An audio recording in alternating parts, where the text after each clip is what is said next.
Hi everyone, welcome back to my channel. This reading is going to be for the sign of Aries, Sun, Moon, Rising, and Venus sign. This is your August 2020 monthly reading. We're going to be using the Psychic Tarot for the main portion of the reading, and then we'll pull a couple Kipper cards at the end, okay? Still familiarizing myself with the second deck, but what better way to do that than to just jump on here, right? I'm seeing Hermit energy as well as needing to make choices and decisions regarding your movements. Okay, some of you could be talking about literally relocating. I vaguely recall that came up in your last reading, but I could be wrong. Don't quote me on that. And yeah, if you're, thinking about, decisions around relationships, decisions around work, obviously it's good to spend some quiet time alone just thinking about what those may be. Lots of signs are getting chakra work. Okay, I'm seeing solar plexus chakra for you. That is our seat and source of creativity, reflected in the color yellow. That's a big collective energy right now. I did like an August, like all signs collective card reading, and that came up, okay? You might benefit from working with yellow stones like citrine. The messages for Aries, Sun, Moon, Rising, and Venus sign. I do feel like there's an issue of truth coming up, okay? This could be like in communication, someone expressing the truth, you expressing the truth, following your truth could be it too, right? It doesn't have to necessarily be related to communication. But again, seems like maybe that's why that Hermit energy is coming up as well, okay? I'm seeing the Hope card, which is Aquarius energy. It's like the star card in a traditional tarot deck, okay? And balance, which has been a huge collective theme pretty much for the better part of the past few months. Like I'd say most of the summer, all of the collective has been called to come into balance in some way or another. Basically, right, if you look at the, sorry, I need to take a sip of water.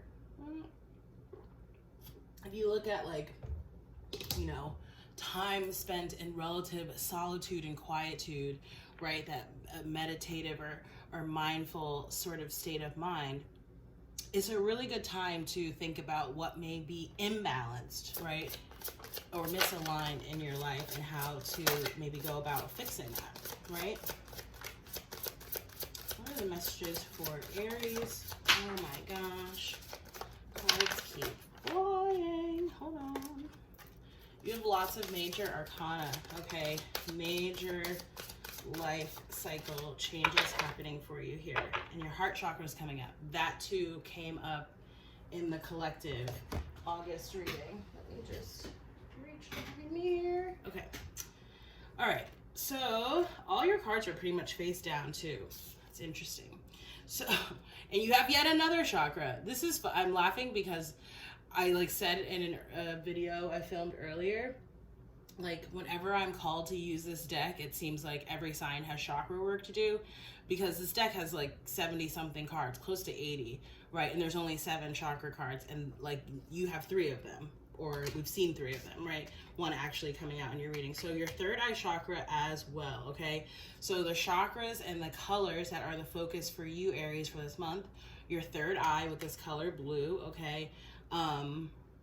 Lapis lazuli is a blue stone that you could work with. All right, there are plenty of others, but that's just an example. The heart chakra, like I mentioned, the color green, working with green stones as well. Jade, green aventurine, okay, and the solar plexus chakra, the color yellow, crystals like citrine, okay? That's just things you may want to focus on for this month, especially in terms of your alignment, okay? For those of you who are meditators or yoga practitioners, yogis, as they say, you may want to focus, right? As you're meditating, as you're practicing yoga, you may want to, consciously focus on the third eye chakra energy, or on, sorry, did I say third eye chakra was blue? I was getting it confused with the throat chakra. Maybe that's another one that you have to focus on too. Amethyst would be good for your third eye chakra, okay? Or clear quartz. Yeah, okay, let's move on. So the next card that you have is Rejoice in Celebration. It's very much like the 3 of Cups.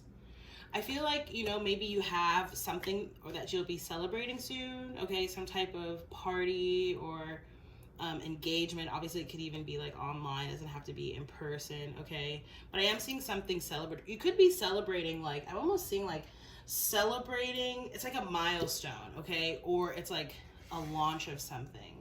A milestone or a launch of something, okay? And then, like I said, you have all this major arcana energy coming in here. Major. You know what?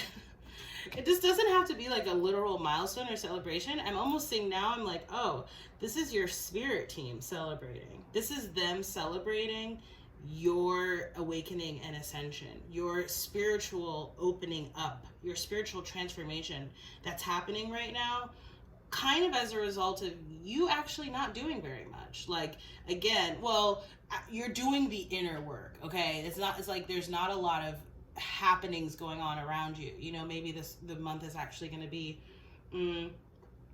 rather uneventful or slow, seemingly, but energetically there's a lot going on, okay? So you have Scorpio energy, which I just filmed the Scorpio reading. Okay, transformation here, right? This talks about death and rebirth, right? Scorpio energy is the death card, and this is the death card, I believe. It's interesting too, because in the Scorpio reading, there was this note about, and especially if you're dealing with a Scorpio or have Scorpio in your chart, okay, there was this element of someone wearing a false mask, okay? And you see that mask is like coming off here. Her wings are tattered, right? Because this was maybe like a potentially deceptive, okay, energy around you, okay? Maybe someone or something that you feel like, you know, betrayed you or sort of tried to clip your wings, okay? But you have the World card here with the number 21, universe. Totally new cycle of development coming in. So that means that we have to shed the old, right? Like as is exemplified in the imagery of that card, in order to come into and embrace and celebrate this new, okay? There's also an emphasis here for me on the numbers 3, 6, 4, and 7, okay? And then you have the sacrifice card, the Hanged Man. I'm almost feeling like it's very interesting because it's almost like,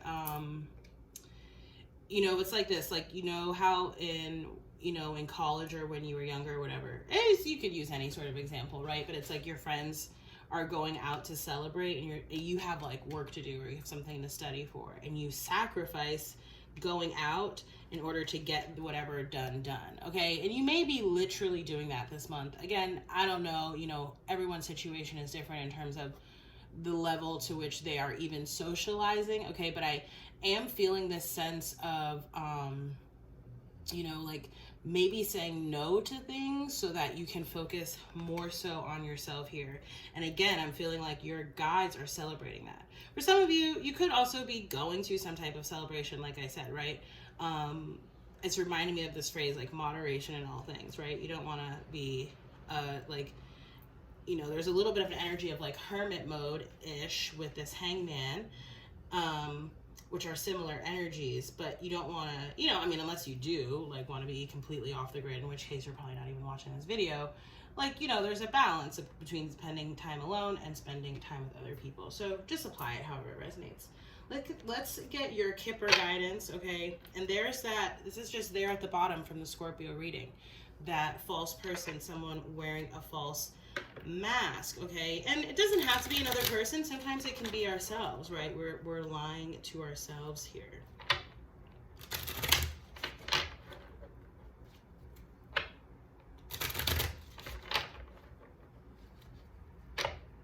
I feel like a lot of people are getting out of situations, relationships, potentially jobs, where they just felt like stuck.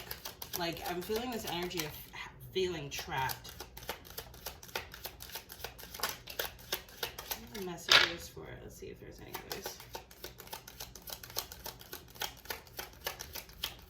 We do have one card out here on the board. I'll go over it in a second.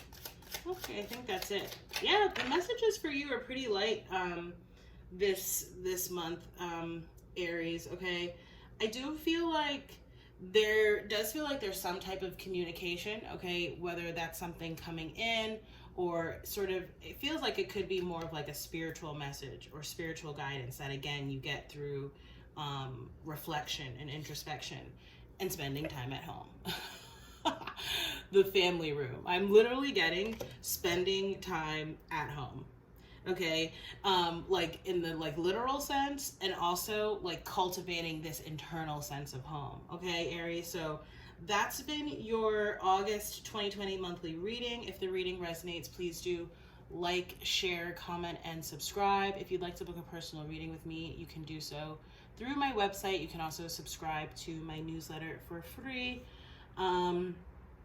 Any questions, comments, feel free to leave them down below. And thank you again so much for watching. Thank you to all new and existing subscribers. The channel is growing, which I'm always so happy to see. So thank you. I really appreciate the support. Again, if you like this reading, all those good things, hit the notification bell so you can be notified when I do post new readings. And I look forward to seeing you in the next reading. Be well. Bye.